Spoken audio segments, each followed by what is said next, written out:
Hello বন্ধুরা, কেমন আছো তোমরা? আশা করি সবাই খুব ভালো আছো। তো আজকে হলো ডে 2। আজকে আমি আমার ব্লগের এপিসোড 4 নিয়ে চলে এসেছি। তো আজকের দিনটা শুরু হয়েছিল সুন্দর ভিউয়ের সাথে। পুরো সিটি ভিউটা আমার হোটেল রুম থেকে দেখতে কিন্তু দারুণ লাগে।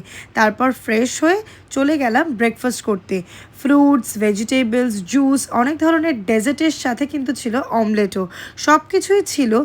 সারাদিনের জন্য যেহেতু আমি বেরিয়ে যাব, তাই জন্য একটু হেভি ব্রেকফাস্ট করলাম, কারণ ওদিকে দুপুরে একটু হালকা কিছু খেতে হবে। তো ব্রেকফাস্ট কমপ্লিট করে হাতে যেহেতু টাইম ছিল, তাই জন্য একটু পুল সাইড এরিয়াতে চলে এলাম। তো সুইমিং পুল সাইডের এরিয়াতে এসে মনে হলো একটু সুইমিং করি অনেক দিন পর। তো কিছুক্ষণ সুইমিং করে রিল্যাক্স করলাম। দেন আবার রুমে এসে রেডি হয়ে হোটেল থেকে বেরিয়ে ক্যাব নেওয়ার ছিল সময়। তো রেডি হয়ে গেলাম। তারপরে হোটেল থেকে বেরিয়ে আবারও নিচে নেমে আমি কিছুক্ষণ ওয়েট করলাম ফর ক্যাব। তারপর আমি ক্যাব নিয়ে নিলাম অ্যান্ড ক্যাব নেওয়ার পরে পৌঁছে গেলাম হচ্ছে আমার ডেস্টিনেশনে। তো ডেস্টিনেশনে পৌঁছানোর পরে কিন্তু আমাদের টাইম ছিল হচ্ছে ফর রেজিস্ট্রেশন। তো রেজিস্ট্রেশনটা করে নেওয়ার পরে প্রপার টিকিট নিয়ে আমরা চলে গেলাম হচ্ছে আমার ফান অ্যাক্টিভিটির দিকে। তো আমার যে ফান অ্যাক্টিভিটিটা ছিল সেটার জন্য তবুও আমার কাছে হাতে টাইম ছিল বলে টিকিটটা নিয়ে দেখো একটু এক্সাইটমেন্ট, একটু ভয়, সবটাই মানে মিলেমিশে ভালো বেশ একটা ফিলিং হচ্ছিল। তারপরে আমি চলে গেলাম হচ্ছে লিফটে।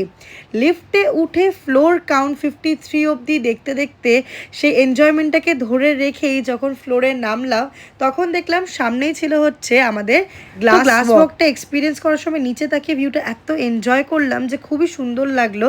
তারপর চলে গেলাম হচ্ছে গ্লাস স্লাইডের উদ্দেশ্যে। এই গ্লাস স্লাইডটা ছিল হচ্ছে আজকের আমার ফান অ্যাক্টিভিটি। তো এক্সপিরিয়েন্সটা একটু শেয়ার করি। এত হাইট থেকে ক্লিয়ার গ্লাস টানেলের মিডলে বসে যখন স্লাইড করলাম, তখন সত্যি কথা বলতে সামনের সাইডের ভিউটা এত অপূর্ব সুন্দর লাগছিল, আর সিটিটা ভীষণই সুন্দর আর ব্রাইট লাগছিল। সত্যি কথা বলতে একটুও ভয় করেনি, বরঞ্চ খুবই ভালো এক্সপিরিয়েন্স ছিল।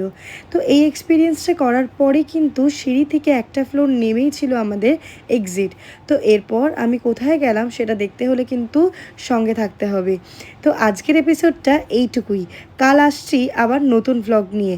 ভ্লগটা ভালো লেগে থাকলে কিন্তু প্লিজ